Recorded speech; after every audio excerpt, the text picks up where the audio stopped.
আজকে একটি গুরুত্বপূর্ণ বিষয়ে কথা বলতে চাই। আমরা যারা অনেকেই গুরুত্ব সহকারে নামাজ পড়ি, এমন অনেক নামাজি আছে নামাজ পড়ার পরেও এই নামাজ সওয়াবের কারণ না হয়ে বরং তার নামাজটা আল্লাহর কাছে কবুল হবে না। প্রতিনিয়ত নামাজ পড়ার পরেও নামাজের স্বাদ অনেকের মিলবে না। আবু হুরায়রা রাদিয়াল্লাহু তাআলা আনহু তিনি বলছেন, এমন অনেক মানুষ আছে ইন্নার রাজুলা লা ইউসাল্লি 60 সানা, এমন কত মানুষ আছে যে 60 বছর ধরে নামাজ পড়তেছে। তাহলে চিন্তা করেন, যে লোকটা 60 বছর ধরে নামাজ পড়তেছে, বালেগ হওয়ার পরে ধরেন সে 15 বছরে বালেগ হয়েছে, এরপর থেকে নামাজ পড়া শুরু করছে, তাহলে লোকটার বয়স যদি 75 হয় তাহলে 60টা বছর ধরে নামাজ পড়তেছে। আবু হুরায়রা রাদিয়াল্লাহু তাআলা আনহু বড় আফসোস করে এই জায়গাতে বলছেন, ওয়ালা তুকবাল মিনহু সালাতুহু লা ইউতিম্মা রুকুআহা ওয়ালা সুজুদাহা ওয়ালা কিয়ামাহা ওয়ালা খুশুআহা। কেন তার নামাজ আল্লাহর কাছে কবুল হবে না? এই জন্য কবুল হবে না, লা তুকবাল মিনহু সালাতুহু, তার কোন নামাজই আল্লাহর কাছে কবুল হয় নাই। 60 বছরের নামাজ কেন কবুল হয় নাই? লা ইউতিম্মা রুকুআহা ওয়ালা সুজুদাহা, কারণ তার রুকুটা পরিপূর্ণভাবে রুকুতে সে সময় দেয় নাই। ওয়ালা সুজুদাহা, পরিপূর্ণভাবে সেজদা দেয় নাই। ওয়ালা কিয়ামাহা, ভালো করে সে কিয়ামটা করে নাই। ওয়ালা খুশুআহা, নামাজের ভিতরে কোনো খুশু খুদু ছিল না। এখন এই আরবি শব্দ বলার কারণে অনেক সময় আমরা বুঝি না যে খুশু খুদুটা কি। খুশু নামাজের ভিতরে বিনয়ী হওয়া। বিনয়ী হওয়ার অর্থ কি? মনটাকে একেবারে একনিষ্ঠ করে আল্লাহর সামনে সঁপে দেওয়ার জন্য নিবেদিত করা, এর নাম খুশু। আর খুদু মানে নড়াচড়া না করা। অনেকে দেখবেন নামাজে তেলাওয়াত করতেছে, নড়তেছে, আলহামদুলিল্লাহি রাব্বিল আলামিন আর রহমানির রহিম মালিক ইয়াউমিদ্দিন। এটা খুশু, এর পরে হচ্ছে খুদু। এই খুদু এর একবার সম্পূর্ণ বিপরীত। নামাজের ভিতরে নড়াচড়া করা যাবে না, একেবারে স্ট্যান্ড বাই থাকতে হবে।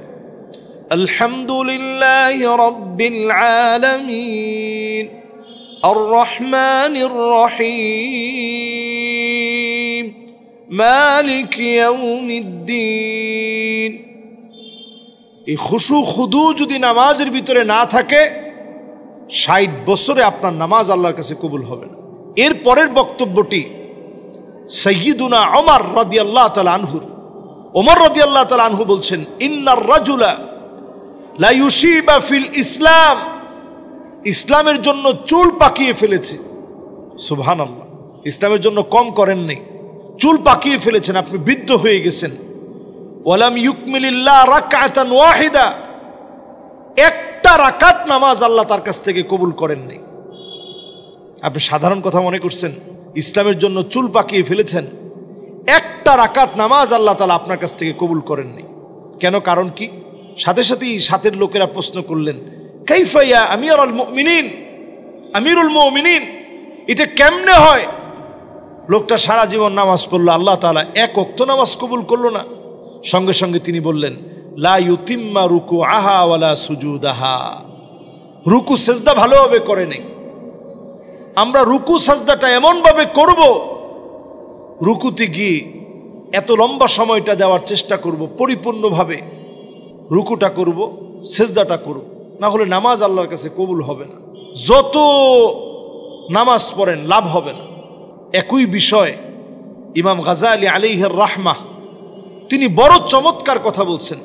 তিনি বলছেন, ইন্নার রাজুলা লা ইয়াসজুদু সাজদা।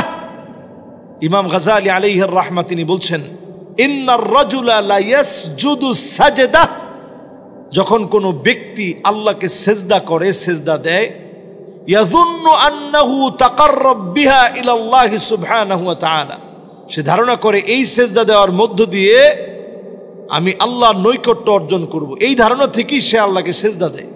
এই ধারণা থেকে যখনই আল্লাহকে সেজদা দেয়, আল্লাহর নৈকট্য অর্জন করব, কিন্তু সেজদার মধ্যে গিয়ে সেই লোকটা আল্লাহকে ভুলে যায়।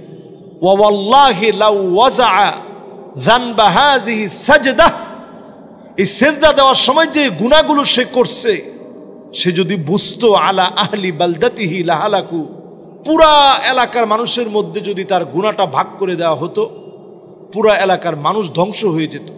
আপনি সেজদা দিলেন, ওই অবস্থায় আপনি আপনার সেজদায় যে গুনাহগুলো করছেন, পুরো মানুষ এলাকার ধ্বংস হয়ে যেত। সঙ্গে সঙ্গে ওনাকে প্রশ্ন করা হলো, যেটা কিভাবে একটা লোক সেজদা দেওয়ার পরেও এত বড় গুনাহের শামিল কেমন করে হয়? ইমাম গাজালি রাহিমাহুল্লাহ তিনি বলছেন, ইয়াসজুদু বিরাসিহি, সে তার মাথা দিয়ে সেজদা করে, বাইনা ইয়াদাই মাওলাহু, তার মাওলার সামনে, তার আল্লাহর সামনে, তার সবচেয়ে বড় আপন মালিকের সামনে সেজদা করে। ওহুয়া মুনশাগিলুন বিল্লাহি ওয়াল মাআসি ওয়াশ শাহাওয়াত ওয়া হুব্বিদ দুনিয়া, তার মনের ভিতরে থাকে দুনিয়ার লোভ, তার মনের ভিতরে থাকে শাহাওয়াত, যৌন চর্চা, তার চিন্তা পরিশুদ্ধ হয় নাই, তার মাথার ভিতরে খারাপই ঘুরে, চিন্তার ভিতরে গুনার কথা বারবার জল্পনা কল্পনায় আসে। ওই লোকটার সেজদায় যেতে যেতে যে গুনাহগুলো করছে, ওই গুনাহ ভাগ করে দিলে একটা এলাকা ধ্বংস হয়ে যেত। ইমাম গাজালি রাহিমাহুল্লাহ বলছেন, রাসূল করিম সাল্লাল্লাহু আলাইহি ওয়াসাল্লাম এত লম্বা সেজদা দিতেন, আম্মা জান বলতেন, ইয়া রাসূলুল্লাহ আনতা লা তানাম, আপনি কি ঘুমাবেন না? নবীজি তিনি বলতেন, মাদা জামানুন নাওম, আমার ঘুমের জামানা শেষ হয়ে গেছে। আর আমরা মনে করি এখন তো যৌবন, এখনই ঘুমাইতে হবে, এখন তো আমার তারুণ্য, এখনই ঘুমাতে হবে। আমরা মনে করি এখন তো সবে মাত্র চাকরি নিলাম, একটু সময় পেলে একটু ঘুমিয়ে নিই, এরপরে যখন বৃদ্ধ হয়ে যায় চিন্তা করি এখন না ঘুমালে শরীর ঠিক থাকবে না। অথচ আল্লাহর হাবিব বলতেন, মাদা জামানুন নাওম, আমার ঘুমের জমানা শেষ হয়ে গেছে। সম্মানিত মুসল্লিয়ানে কেরাম, আমরা এই কথাগুলো দিয়ে এটাই বোঝাতে চাই, নবী আলাইহিস সালাতু ওয়াস সালাম তিনি নামাজের ভিতরে দাঁড়িয়ে আজিজুন কাজিজিল মিরজাল, ফুটন্ত পানির মতো টকবক করতো, ভিতরে কান্নার আওয়াজ বের হতো, এত পরিমাণ কাঁদতেন। নামাজের সাথে মনোযোগী হন, না হলে এই নামাজ আল্লাহর কাছে গ্রহণ হবে না। 60-70 বছর নামাজ পড়েছেন, জান্নাতে যাওয়ার কথা, সেখানে জাহান্নাম আমার ঠিকানা হবে। নামাজের মনোযোগ ফিরিয়ে আনুন। যারা নিয়মিত নামাজ পড়ছেন না, ইনশাআল্লাহ এই আলোচনাটা মনোযোগ নিয়ে শুনুন, আল্লাহ আপনার নামাজের মনোযোগ ফিরিয়ে দিবে। আল্লাহ আমাদের প্রত্যেকটা সাজদা আল্লাহর জন্য, রুকুগুলো আল্লাহর জন্য আল্লাহ কবুল করুক। আসসালামু আলাইকুম ওয়া রাহমাতুল্লাহি ওয়া বারাকাতুহু।